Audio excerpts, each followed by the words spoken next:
My name is Ando, and I'm an artist, a photographer, and a member of the Undergang. Every week, I sit down with an artist, a curator, a musician, an author, or anyone else working in the creative fields, and we talk about their work, their life, and what it takes to keep fighting the good fight in our world today. Welcome to the Undergang Armchair.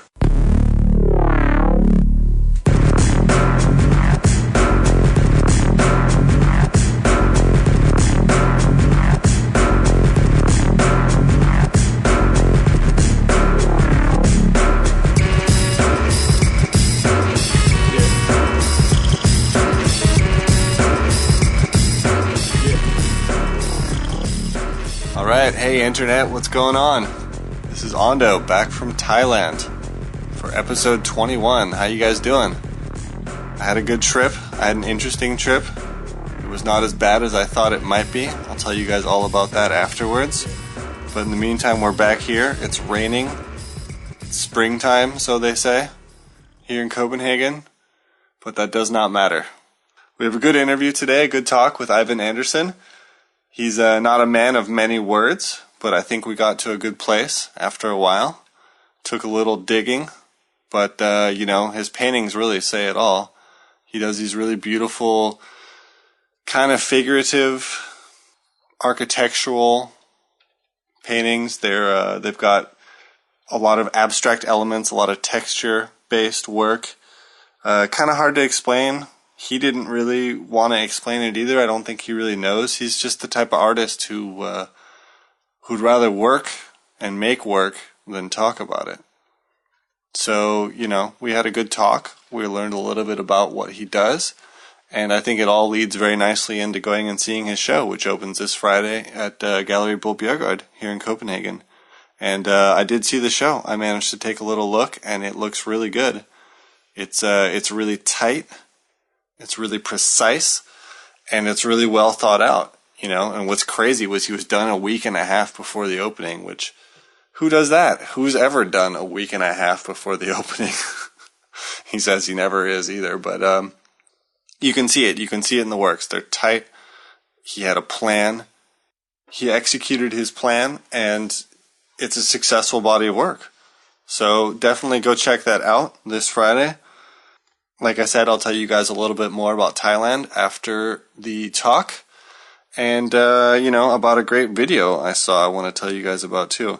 So other than that, news on the front end is just go see some artwork. There's a good show at Neil Sterk, Bruno Lagomarsino. There's Asbjørn Skjold at Third Space. It's also quite an interesting show. And of course, there's Carrie James Marshall at Charlottenborg. These are all good shows. Go check them out. But most importantly, there is, like I said, Ivan Andersen this Friday. That must be the 27th? 28th of March at Gallery Bo Bjerggaard. Check it out. In the meantime, enjoy the talk.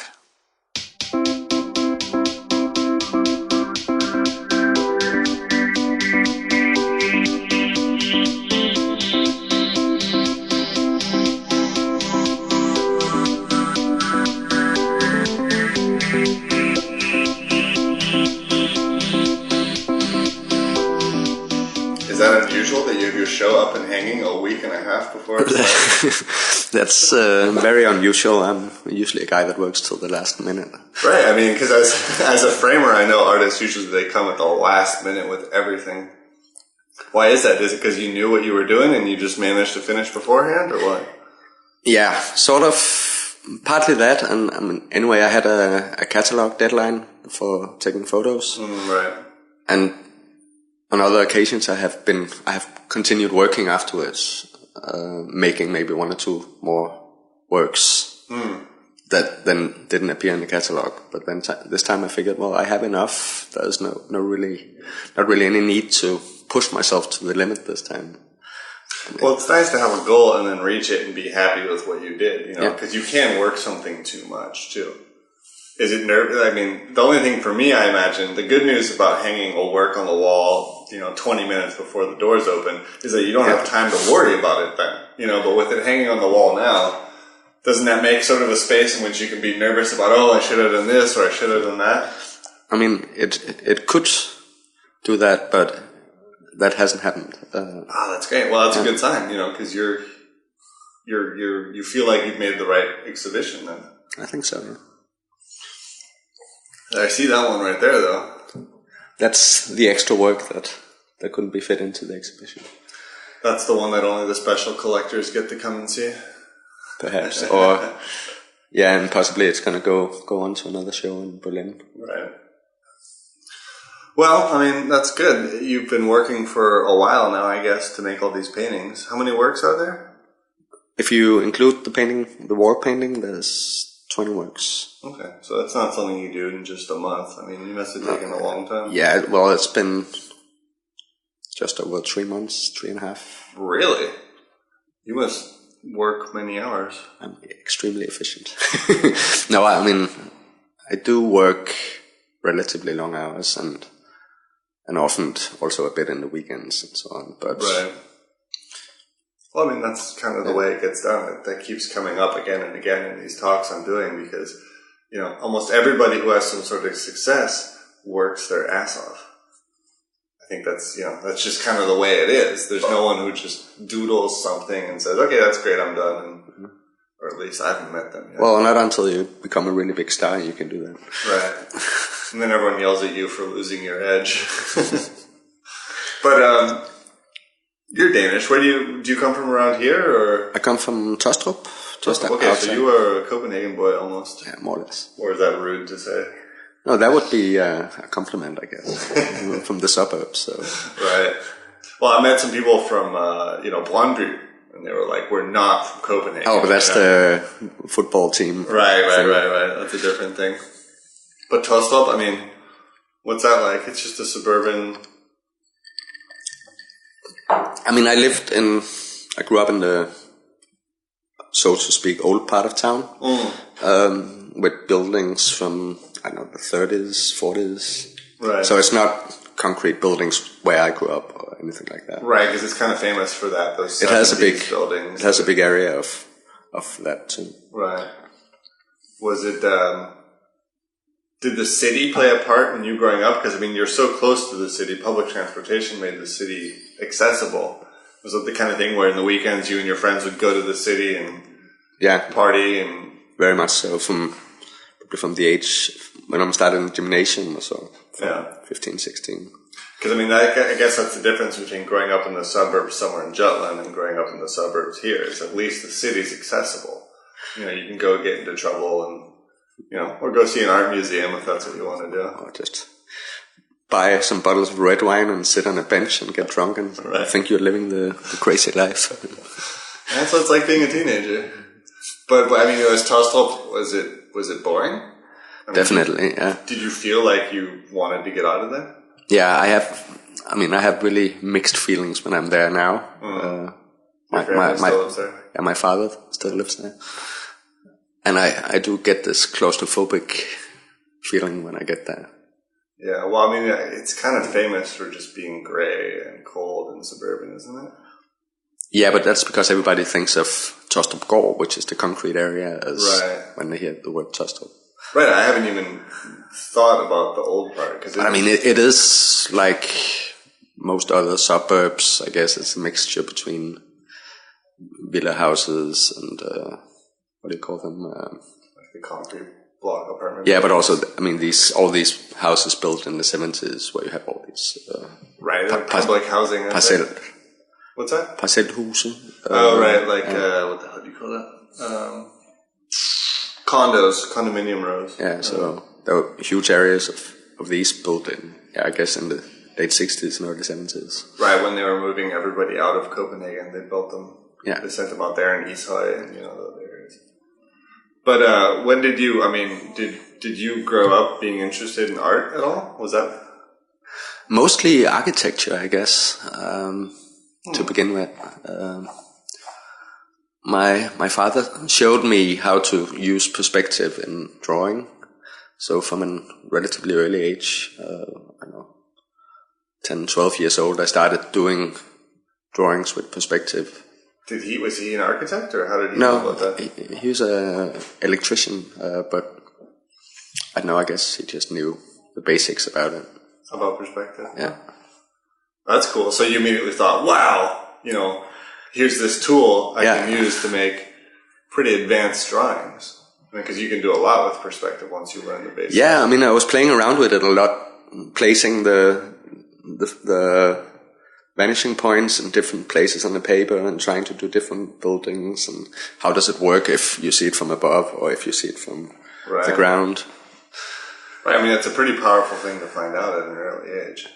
I think I didn't learn about it until much later. But I mean, did you take it seriously or were you just playing around? I mean, I was not planning an architect career at that point in any way. I was just found it fun to use it when I did drawings. I did draw a lot from an early age too. Right. Well, what about what's that? In general. Right. What about gymnasium, high school? I mean, did you study architecture there, or did you just kind of do? No, I guess at that time it was 84 to 87. There wasn't that many specific lines you could take in gymnasium. Okay, so it's just kind of general. Yeah, so I was mathematical with a focus on, I don't know what it's called, but anyway, with a focus on biology and geography. Did you have any imaginations then what you were going to do, or was it still architect? Or no, I think at that time I was going more towards graphic design or something like that. I applied for the design school the year that I finished gymnasium, and I was probably obviously not ready for it, and I didn't get in at that point. I didn't get in later. I applied again later too. Right. Well, that can be a lucky thing, I guess, that you didn't. But I mean, I guess it's clear then that you still were thinking about working with shapes and forms, and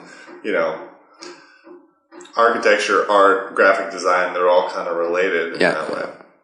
But when did you make the switch to being serious about making artwork?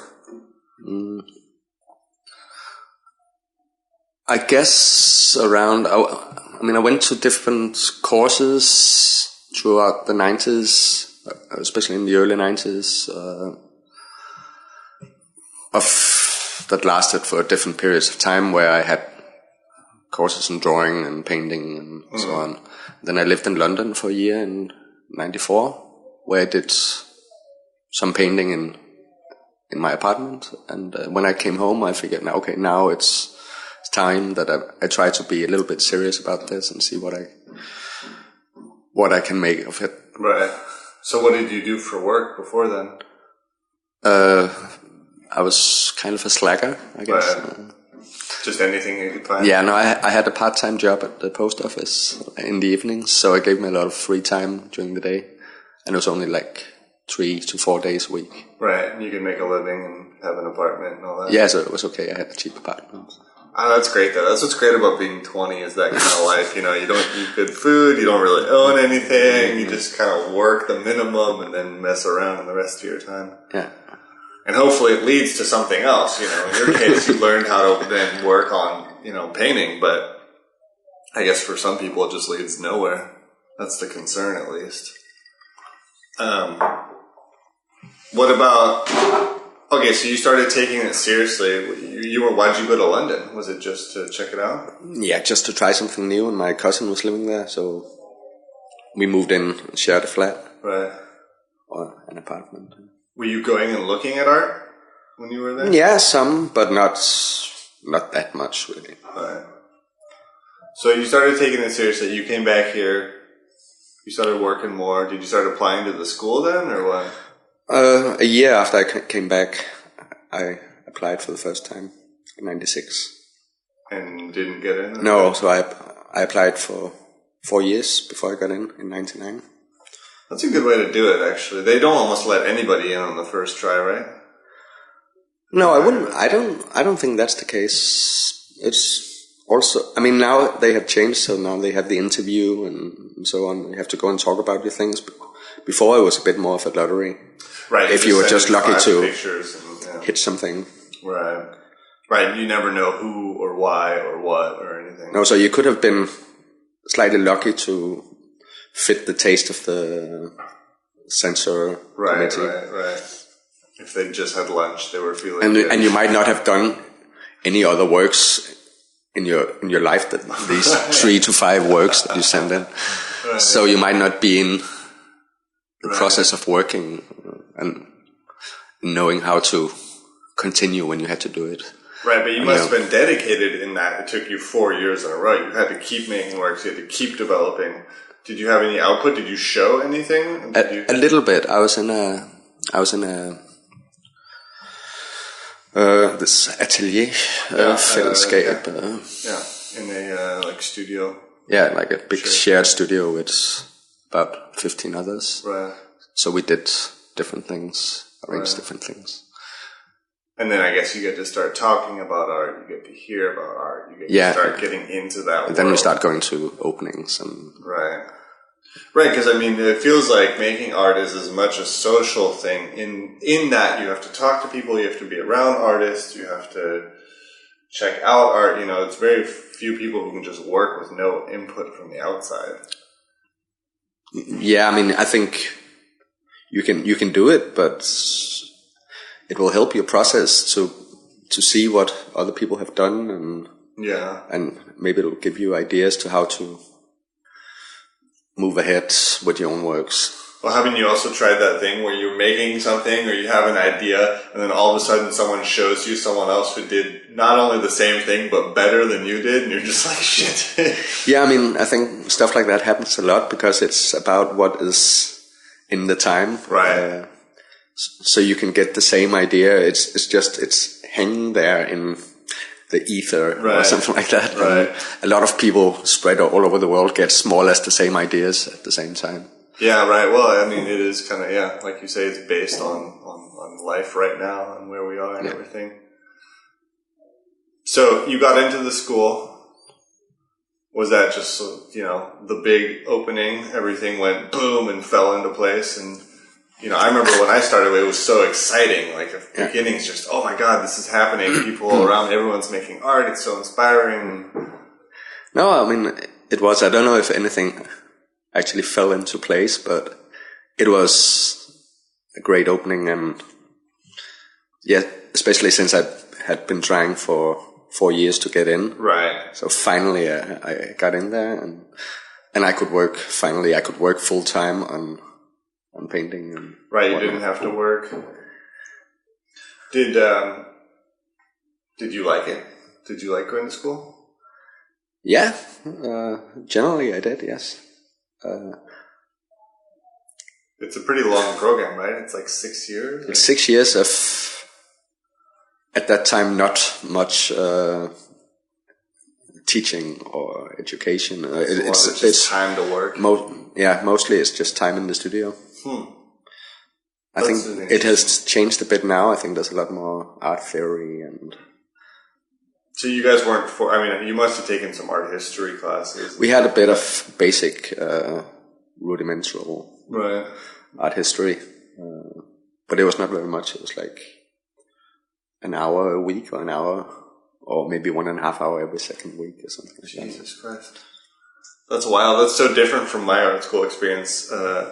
We had studio classes a couple times a week, but we also had to take not only art history, we also had to take humanities. So I took philosophy classes. You could take math, science. There was kind of other things, and we had to take them. You couldn't just work. And there was always somebody, even the studio art classes, you were with a group of people. You didn't have a studio. You didn't have your own space to work in. Okay. So you worked with groups of people in the classroom. Do you think, was it good for you? I mean, just to have all that free time? I imagine some people... I was in the process already because I'd been working for several years before I got in. But I think for somebody who had not, as I said, maybe had gotten in on sort of a lucky punch, not to say anything about their abilities or quality. Right. But if you're not used to working on your own, I guess it can be kind of difficult. I don't think I would have been able to handle it. And I went to art school when I was 20. So I was, then it's like, oh, free time? Fuck, I'll just go party or whatever.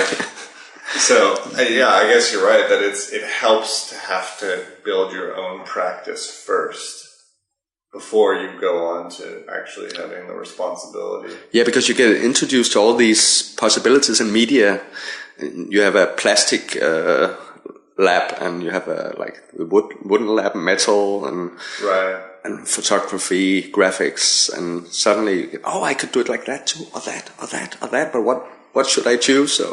Unless you already have more specific ideas about what direction your work should take. Right. Well, it opens a huge world of possibilities, like you said. So you enjoyed it, though. School was good. When you were done, did you have a feeling like, oh shit, now what? Or... I thought I would have a few years before, but the whole the economics was really good at the time when I finished in 2005. Right, the timing was perfect. Yeah. So it was not difficult coming out. I could more or less live from selling my work. So I could afford renting a studio and going on more or less like before. And I teamed up with two of my friends from the art academy to share a studio. Right, the timing's perfect. I mean, that's the dream, right? You don't have to work at the post office at night. Yeah. Did you immediately start working with this gallery, with Bo Bjerggaard? I started out working with Tom Christoffersen while I was still in the art academy. Yeah. And about half a year after I finished, I changed to Bo Bjerggaard. How'd that happen? They approached me, and at first they said they were considering me for a group show with 2 other artists, and then it turned out that they actually wanted to work with me. They just didn't want to scare you off with the big news. Yeah, I don't know if it's that or it was some kind of a hensyn, not to break the news to Tom Christoffersen. Oh, out of respect for him. Yeah, something like that. Right. Well, I mean, it's a fantastic gallery, right? I mean, they have some of the biggest artists in Denmark. Yeah. They are on an international level. Yeah. You did good. You got the right foot. I'm happy being here. Yeah. So, but that means you actually haven't been out of school for that long, 9 years now. Is it? Yeah. Has it gone by in a flash, or is it just kind of head down, get work? No, I feel like it's a long time ago. Yeah. I guess 2005 was a long time ago. I moved here in 2006, so I'm coming up on that too myself. I think it also has to do with that meanwhile I've spent 4 years in Berlin, so it's like the time before Berlin is already a long time ago, and then 4 years in Berlin, and then coming back here 2 years ago. Why Berlin? Did you feel like that was the place to be for a young working artist? Or? I thought it was. I mean, I guess it is in some way too, and it was just the easiest way to go and try something else. Right. Well, I think a big city like that, yes, there's a lot of opportunities, but there's a lot more people too. Yeah. It's like, the idea of moving to New York to be an artist, I think is a terrible idea because exactly. There's hundreds of You're thousands just gonna be of people trying to be an artist, Stuck in some little bedsit, tiny room somewhere in, I don't know, Queens and never see anything and just feel miserable. Exactly. And you're never going to get a hold of anyone who makes any decisions, they're just locked away in their offices. And I mean, I did have a bit that feeling in Berlin. If you don't have a lot of contacts already when you get there, it's a lot of work to establish all that. It takes a lot of time. Right. There's a fair amount of Danes there, but I feel like they were pretty successful here beforehand, or they have something else they're doing, or you don't just go there, or it's hard to just go there and show up and make something of it. Yeah, I remember when I got there and I went to a friend of mine who had been living there already for like 2-3 years, had a birthday party, and it was like 2 days after I arrived in Berlin, and so now I'm here, and everybody was just like, okay, whatever. Yeah, everybody's here. Yeah. Well, that's the thing, because it is the place where people go to quote unquote find their dreams, or to live the big life. Yeah. It's transient. People come, people go. Yeah, and people get so used to, okay, how long are you staying? Because right, when are you going home again? Yeah. Yeah. But 4 years, you stuck it out. I did. You feel like you did your Berlin time? I think I might still have been living there if I hadn't met or re-met my now wife. So that was really the reason why I moved back. Okay. So you were making it happen and you did enjoy Berlin? More and more. I mean, the first 2 years was a bit of a struggle. Sure. That's how it is. I mean, my first year here, all I could think about was leaving again. You know, I shouldn't be here right now. Yeah. This isn't working, you know. It takes 1 year just to feel like you're not blowing everything, and it takes another year to figure out kind of who people are and what's going on. And how the whole system works. And totally. Everything works. Yeah, I mean, if I hadn't gotten the job at the frame shop, I think I'd be in the dark, because luckily he has the network, you know, and knows the galleries, and, you know, through that way I could kind of get a foot in. But yeah, it's tough. If you move to a new country or a new city, it takes at least a year, I think. But are you happy being back, or do you miss Berlin? Or? No, not living in Berlin. I don't miss that. I mean, I miss things about Berlin. Big city. Yeah, certain places around the canal, and being there at certain times a year, and it's really nice. Right. Well, I mean, there's something to be said for a big city. Do you feel, I mean, I'm kind of in debate constantly about Copenhagen too, because Copenhagen's big enough that it does the job, but it's not that big. No. You know, but the advantages are it's comfortable. It's easy to get around. If you can find a living situation that's affordable, it doesn't even cost that much money to live here. You know, there's all sorts of things. Well, I thought it did. Yeah. Well, I know Berlin's cheap, but you get quite good pay here. I mean, okay, you're not. Oh yeah, so that's true. You work for yourself now, but at that, you know. Yeah. For someone like me, I can afford to work 3 days a week. Yeah, I guess you probably get paid, I don't know, double of what you would get paid in New York or something. Exactly. Like that. And the costs are lower. That's the thing. Living costs. I mean, so I'm wondering, like, do you feel like Copenhagen is an okay city to work in, or do you? I mean, it's so much easier because I have my network here, and I know, as I said before, I know the infrastructure, so to speak, about where to get my materials and who to talk to if I need this or that. Right. But I mean, also culturally, you know, there's David Risley, the gallery owner, pointed out to me that for a city of this size, Copenhagen has an enormous amount of culture. But compared to other cities, larger cities, it doesn't, you know. I mean, do you feel like there's enough? Do you get bored here? Do you feel like stuff's happening? No, I don't. No, I wouldn't say that. Yeah. There is a lot. I mean, but I mean, I don't need to have so many activities. I mean, I just spent 2/3 of my awake life in my studio anyway. So. Right, painting. Do you enjoy it? I mean, is that why you work that much? Yeah, I really like it. So I'm waking up in the morning saying, "Yay, I'm going to work." Right. Well, more or less. I'm not saying it, but right. I'm going to mostly go now. I have this feeling. Right. Well, I mean, I think the show looks really good, and I think it looks really together. It looks really formulated. It's obviously got a lot of work put into it. And, you know, I think you're right in not being nervous about it. It feels done. There's nothing, you know, it doesn't feel like, oh shit, he should have, you know, this isn't, you know, the paint's not dry or whatever. Thanks. But kind of in general about your work, what are your goals? I mean, what are you trying to do? I mean, I'm not trying to do just one thing. I mean, there are different interests that usually come together in the works.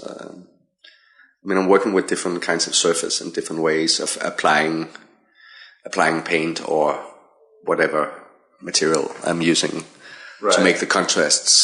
So you could say like doing formal paintings in that manner. At the same time, I work a lot with perspective and the illusion that you can create with a perspective on a two-dimensional surface. Right. And how you can also fog up that illusion again. Right. Bring it in and out. Yeah. Is it kind of purely aesthetic, do you think? Sorry? Is it aesthetic? I mean, is your work, are you mostly working with the painted surface as a surface itself? You know, obviously there's concepts in the way you do the work, but it's, you know, from what I'm understanding, it seems like it's more about making like a painting in the sense that it's an aesthetic thing. It's nice to look at. It's interesting. Hopefully it leads your eye around. Exactly. I mean, yeah, I think, I am aware of the aesthetics, that it looks good or it looks interesting because it's a tool to invite people to look at the painting so they continue and discover the other things that are going on in the work. Like what? Yeah, like, as I mentioned before, the play and the perspective, and when you look closer, the different materials and different approaches. Right. So it's a kind of mastery of the painted surface. You know, what you're trying to do is create something which is dynamic and interesting and kind of, you know, obviously it's not supposed to be a flat surface, right? It's supposed to bring someone in, like you say, and bring your eye around and everything. But I mean, is there anything else, you know, let's say your subject matter, you choose to paint, there's buildings, I see mountains, I see skies. Is that kind of irrelevant? Is that just a tool to use for the aesthetic solution, or? I would probably say yes, but I mean, of course it's not, because when I look at photos, I can discard certain ones and say that it's not going to work, and I'm not really sure to what point it is the composition or whether it will work, whether it will fit into the dynamics of the perspective thing that I'm working with, or if it's more like if I find the story interesting. Okay. But in general, I try to keep the story as little or as untold as possible. Okay, but that's the thing I'm going for, the story here. Yeah. So there is a story. Is it more of a feeling or is it more of a story? I think it's more of a feeling. There's not a specific story, so I generally keep out things that says too much. Right. That's a good idea, I think, in general. But I mean, like, for instance, the one of the diving board. Yeah. The painting you have of the diving board. It's very architectural, straight lines, perspective, all that. But it has also that feeling of suburbia, of disuse, of wealth. You know, it has a feeling to it. I'm wondering. Decadence or something. Yeah, and then the fact that it's not used, it looks like no one's used it in a long time, that sort of thing.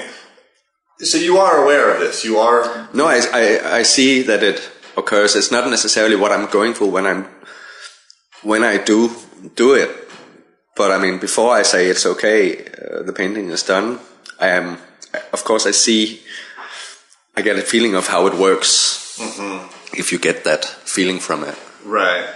And that could be any feeling. I mean, because I've been trying to think about it. I just saw the series now. I feel like there is a feeling that ties it together. I told you the words tie together, and that's actually, I think, what it is that it's a feeling to it. And so, I mean, are you comparing them to each other and saying, okay, this fits in with the general vibe of the series, or? Not so much, but I guess I just have a sense of when it's right or when it's or doesn't fit. But I mean, again, it's more of a personal thing. You're not making. There's no message here. No, none whatsoever.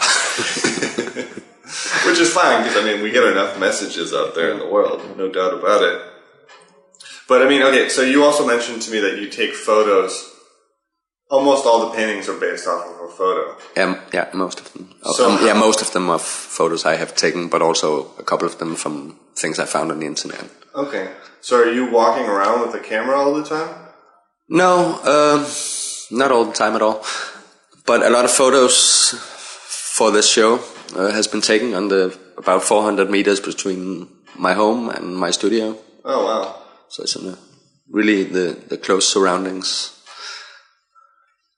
So, let's be honest. Is that laziness, or are you specifically trying to understand a certain area, or like why those 400 meters? I go back and forth more or less every day. So I notice something, and then I pass it again the next day, and then the next day, and the idea develops in my head. I could use that, and then at some point, okay, now I take the photo, because now I decide this is going to become a painting. Okay. So it takes time. It's not something, you're not prowling the city with a camera looking for stuff. It's something that kind of over time develops as an idea. I mean, I have been walking around too, also not too far away, but also kind of in this area of my studio, taking photos of what could become painting. Where is that? Where's your studio? Frederiksberg, close to Frederiksberg Lake. Okay. Kari Detlas, right? Yeah. So it's town, it's in the city. Yeah. But mostly it works better the other way. You subconsciously, you work with the photo or the subject matter. Right. Well, I mean, I can see that your images are very controlled. I mean, you do have some abstract element to some of your old ones, but the basis for this abstraction seems very tightly controlled. Yeah. I don't know if are there more abstract works? Are they also as the starting point of photograph? It has varied a bit over time. Some years ago, I started out just doing a lot of mess on the canvas, and then I found a photo or elements from a photo to put in.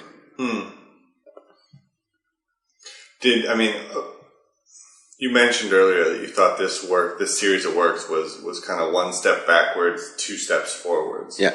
In that you had done a lot of figurative works and then gone on to being more abstract, and now you're doing more figurative works again. Yeah, that, and I think I've been trying to put a lot of different things into works.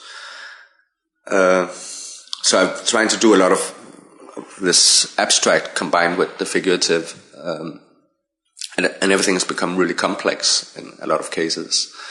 And so now I've gone back to something that's more simple, because a lot of these painterly details and the way of applying paint differently kind of drowns. If everything becomes too complex, you don't see it. Right, I see what you mean. Do you feel like you're now going away from abstraction? Because there's small elements of abstraction in these works, but they're very controlled.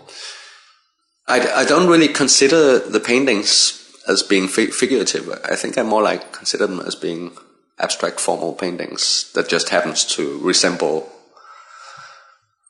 something figurative. Well, I mean, they're obviously not realistic in that sense. We recognize most of the elements in the images, if it's a house or steps or a sculpture or a diving board or whatever. But these are merely just tools then to make shapes in, or? Yeah, mostly that's the case.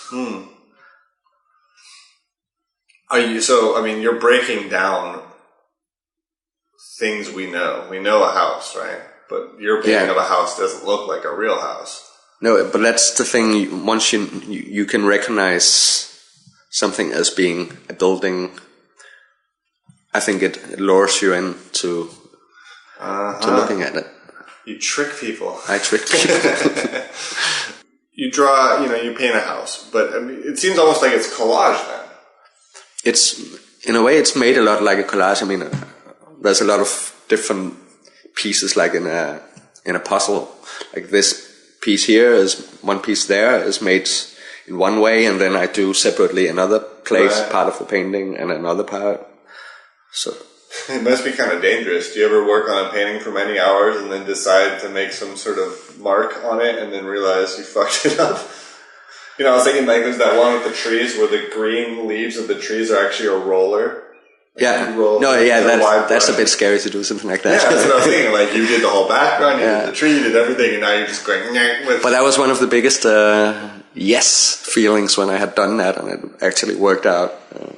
Yeah, it works great because it suggests leaves, but it's completely formally different. But it's also about doing things in some kind of casual, nonchalant. Yeah, nonchalant. Yeah. Nonchalant kind of way, finding an easy way of doing something that is actually complex if you were to paint it realistically. Right. But that must be tough, whereas you are doing perspective and tightly controlled things and very specific surfaces and stuff, and then all of a sudden you have to suddenly be nonchalant, where you weren't for everything else. Yeah, but actually, even though it might not look like it, I am actually trying to be nonchalant. But it's also about the tension that it creates if you have one area done very precisely, and then next to it you have something that's done really loose and fast. Right. Well, I mean, there's also something to be said for trying to be too perfect. That's not necessarily good. A good friend of mine, he does these insanely beautiful coal drawings, and then he messes them up afterwards, because it can't be too nice. Maybe it's too boring, yeah. But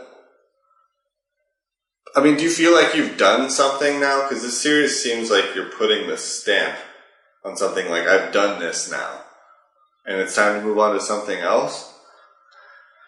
I mean, I have different tracks in my work. So this is like one of them, and I'm also working with a more different kind of painting, which is represented in one painting in there, where I've folded the canvas. There's more... The more abstract one? Yeah, slightly more experimental, abstract approach to painting. Yeah. And I'm also doing some painting installations. So I'm going to do some of that, well, at least for a show next February. So I mean, but I might still go back or go on making paintings that are more like the ones in the show. Okay. Also, I don't want to be put in a box. I don't want to do this branding thing where you just you have to continue doing this. Right. Right. Well, I mean, that is the danger. Do you follow other artists? I mean, you say you spend 2/3 of your time painting. In the studio working. Well, I don't know if that's, but something like sure, that. a lot. But I mean, are you at all kind of following what's going on out there too? Oh yeah. Well, anyway, some. I mean, maybe not as much as certain others, but sure. Does it inform your work at all? I mean, yeah. Do you see stuff and say, okay, this is an interesting idea. This is Yeah, definitely. Together with a colleague, Michael Bolt-Fischer. Yeah. I'm putting together a group show in October, where it's going to be much more. It's going to be about the working process. Okay. So what occurs that you haven't sort of decided from the beginning, but well, I mean, that's definitely a way to get your fingers into the art world. That you have some sort of connection to it. But it seems like you're kind of just focused on your work. You've got your thing going on, and it's just a matter of making work. You just got your head down, you're doing your thing, you're developing what you do, and that's it, forward. Yeah. How else? Well, I mean, I think you're right in that there's a lot of people who spend maybe too much time looking at other stuff, being social, like going out, etc., etc., etc. But for me, for example, it's very important for me to get input from the outside. I start losing ideas. I don't, the more I put in, the more I get out. In a lot of ways, but for you've got what you're doing. Yeah, I mean, at times it can be distracting to see too much. Once you have decided on doing a certain thing anyway for one exhibition, seeing too much in that process can just screw up everything. Right. Well, I mean, it goes back to hard work too. That you got to just. I believe in. Well, I like to do it like learning by doing. That you can not always think your way to a great artwork. You have to try out things. Right, and make mistakes and make experiments, etc., etc. Yeah. Also because your imagination only goes to a certain point. but things can appear that you couldn't have imagined. So you have to, or I like to be open for accidents, so to speak. Right, to try things out. Yeah. Do you your work, your series of work here is very much, I think it has presentation in mind, in that all the images are the same size. But then, so to speak, yeah. I mean, the canvases are almost all the same size. Yeah. But then you've done this thing where you have one of the paintings is painted directly on the wall of the gallery. One of the paintings is actually on a larger canvas, but the more or less just the painted surface is the size of the other canvases. One of the canvases, the way it's set up is like the fabric is folded differently, the gesso and all that. And then you have two of them that are on a roll, on a tube, a cardboard tube, and painted in a circular, kind of like a pillar. Yeah. Why are you doing that? I mean, why is that? Is that to break the monotony of having all images all the same size? I think I would get bored. Not only would I think that the exhibition would be boring, but I think it would also be boring for me to make the exhibition if I didn't challenge myself a bit to see in what other ways could I do this and still be doing a 60 by 80 centimeter painting. Mm-hmm.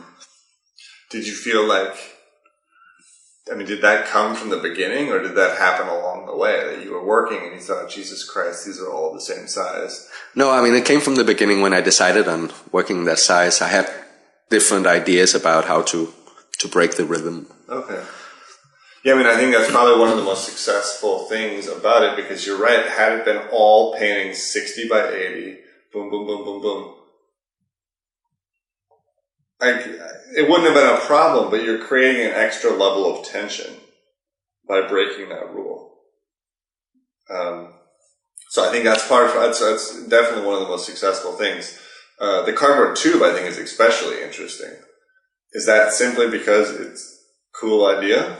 You thought, why not try this? Or is there, are you talking about pillars? Are you talking about... No, I think it's again about making a space on a two-dimensional surface, but this time, I don't know mathematically if it would be called a two-dimensional surface. The canvas that are on the tube is sort of, it's two-dimensional, but it's on a tube, right. So it becomes three-dimensional. Right, it's a flat surface, but it's not presented in a flat manner. But it exists in a three-dimensional space. And also, you have the horizontal line in both of the tube works, where it's sort of things that would surround you, but in this case you surround it. Right, okay. So it's the opposite in that way. So it's a presentation method. It's a way of messing with the viewer's interaction with a normal artwork. Yeah. Would you say that's your final, this is what you do? You want to, people interact with paintings, they interact with landscape architecture, they interact with, all this stuff. You want to do that, but you also want to tweak it and make it different and engage the viewer on a different level. I suppose I can agree to that as long as we don't rule out anything else that I also want to do. Right. Well, I guess what you can hear is I'm trying to search for something to tie it all together, and I can feel it, but I can't really find the words for it. No, but me neither. And I think, as I started out by saying, there are always different things going on. There are different goals when I make my work, right? And some are more important in certain works than others, and so on. Right. You don't want to give away all your secrets. No, I don't know all my secrets. All right. Well, that's a perfect way to end it. Thanks so much for coming on the show. Oh, you're welcome.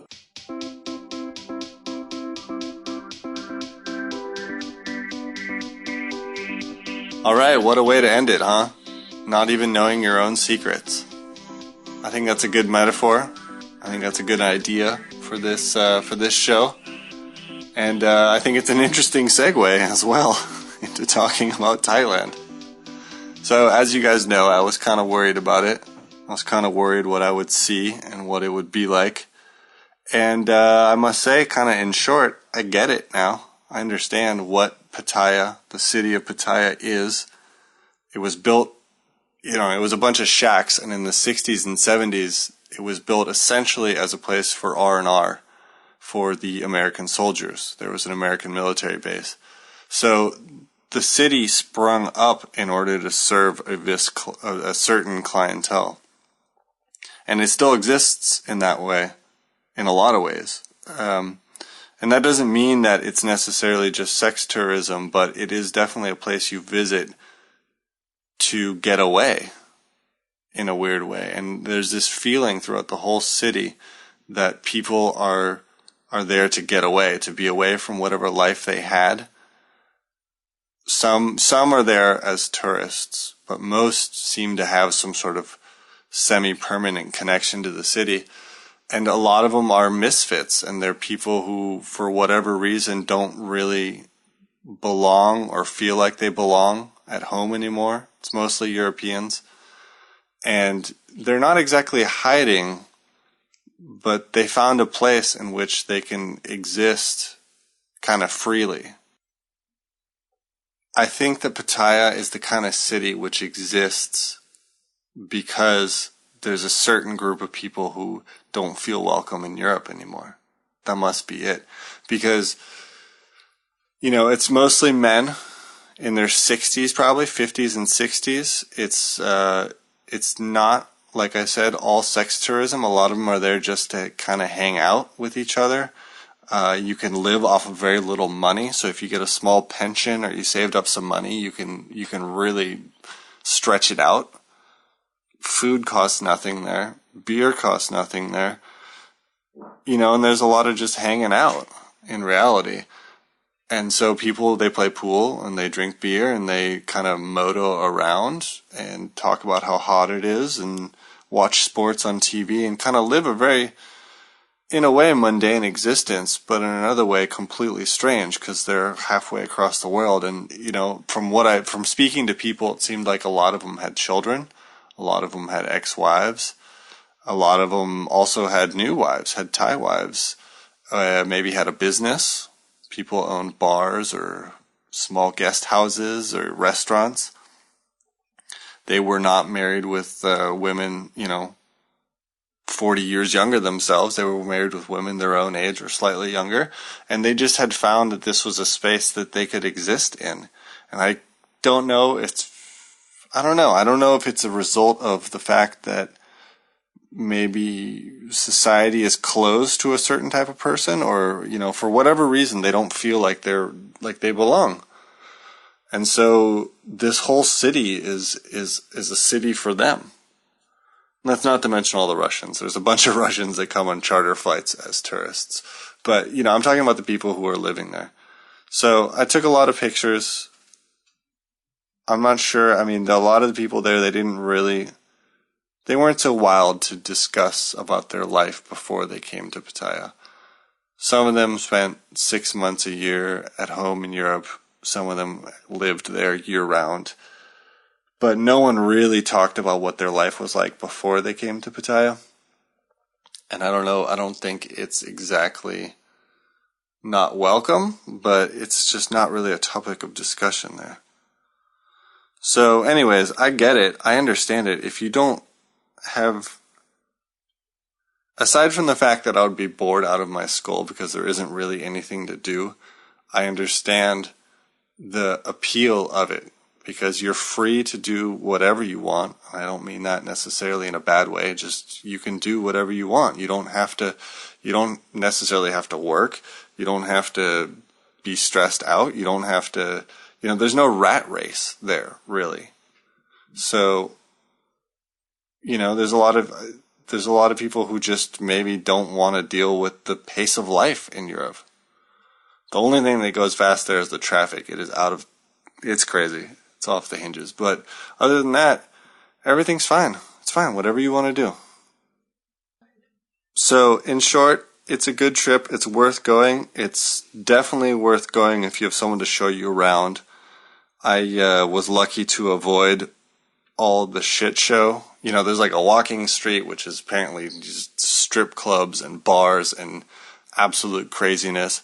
I did bike through one street. I was shown the absolute prostitution street. You know, and I'm all about calling it sex work and, you know, giving it respect, but this was straight up who was. Just, you know, really gnarly. A lot of lady boys, a lot of that. Oh, by the way, that's the other thing, is a lot of these people, they don't go there just to sleep with women. They go there to sleep with whoever. There's men who don't feel like, for whatever reason, they can be gay or be interested in men who dress as women or anything like that, and they can do this in Pattaya. They can walk down the street with hand in hand with a ladyboy. And people accept that. It's a part of life, I guess. So it's interesting. It's worth going if you have somebody to show you around. I think as a tourist spot, it's useless.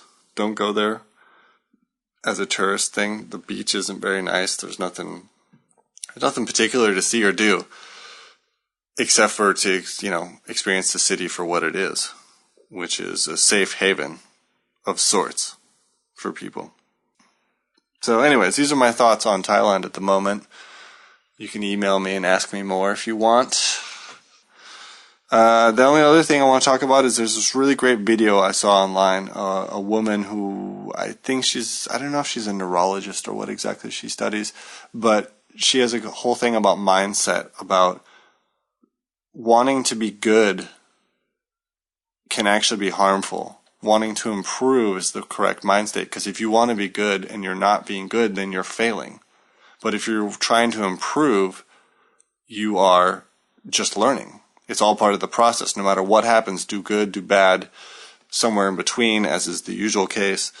And so I'm going to share that with you guys. There's going to be a link to it in the show notes here. I'll put it up on Twitter again. And that means we're going to have to say goodbye to our old sign-off of it's hard to be good. Because apparently that's just the wrong way to think.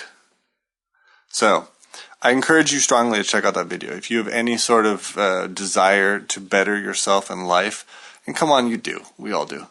Check it out. It's not preachy. She backs it up with evidence. It's very practical. It's about a 20-minute video. Strongly recommend it. And that is about it. Next week's interview is going to be the shit. I did it today. I had a great talk. You guys can look forward to that one. And that does it. Thank you for episode 21. We'll see you next week. Today's episode produced by Undergang Armchair. Interstitial music provided by Broke for free. You can get a link to that on the show notes. And as always, the intro and outro music provided by Heavy Links. Thank you guys for listening. Check us out on the interwebs, undergang.net. Holler on Twitter. The Undergang is our handle. And of course, you can write me, Ando, at the Undergang. ANDO, at the Undergang. Let me know what you're thinking. And here's our new sign-off. The point is to improve, people. Remember that. The point is to improve. See you guys next week.